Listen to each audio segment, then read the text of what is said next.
Karen mocked my wife's cane. She's an Army vet who trains federal agents.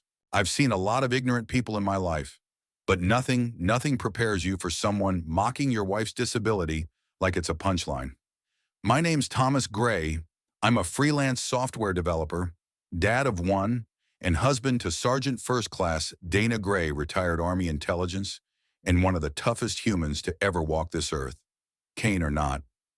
We moved to Summerfield Pines 2 months ago. The house was modest, the neighborhood quiet, and most importantly, it had a ground floor master and flat paths for Dana's mobility. She took a blast in Iraq. Shrapnel tore through her right leg and lower spine. Years of surgeries later, she walks, not without pain, not without help, but she walks. That cane isn't weakness. It's proof of survival. Too bad Karen didn't see it that way. Karen's full name is Belinda Carrington, but everyone under the age of 50 calls her Karen now, not because of a haircut, but because she earned it. She ran the now-defunct Summerfield HOA before it collapsed in 2019, but she never gave up the title. Self-appointed, self-important, self-destructive. Her favorite game code, wellness.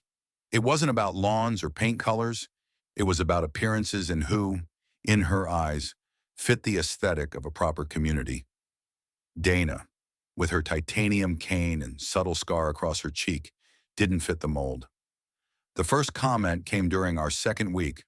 We were walking our rescue dog, Penny, a three-legged shepherd mix, because of course Dana would pick a dog who'd been through hell and kept going. Karen approached us by the mailbox cluster.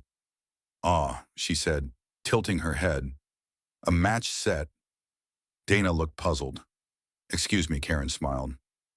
"You know her with 3 legs. You with the cane. Symmetry." Dana said nothing. She didn't need to. "I did. That's a service cane," I said flatly. "Not a prop." Karen shrugged. "I'm just saying, some people use mobility aids they don't really need.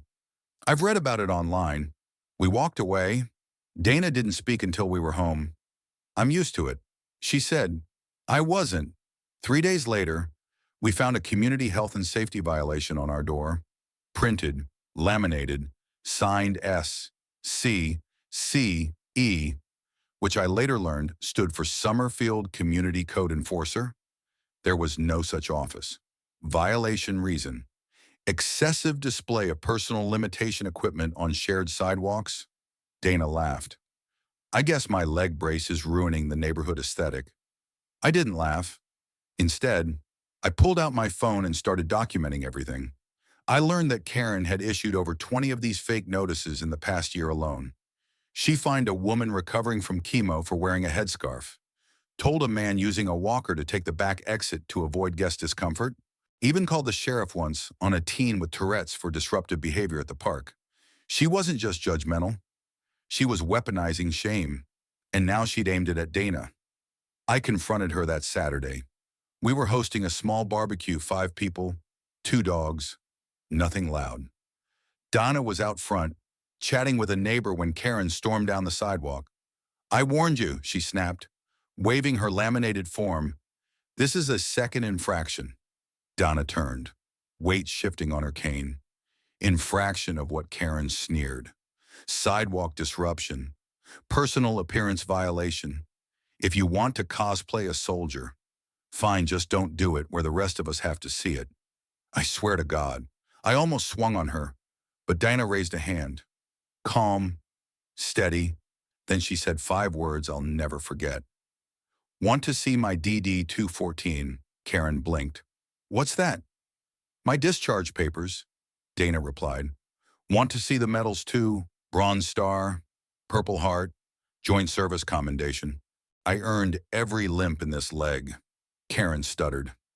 "That's not the point." "No," Dana said. "The point is you mocked a veteran's injury because it makes you uncomfortable. And you're about to find out what real discomfort looks like." The next day, I uploaded the doorbell cam footage. Dana's calm voice, Karen's mocking tone, the phrase "cosplay a soldier" echoing through the street. People were livid. Veterans from across the county flooded our local forum. Mothers of disabled children. wounded warrior groups. A retired federal agent who trained under Dana at Quantico left a comment.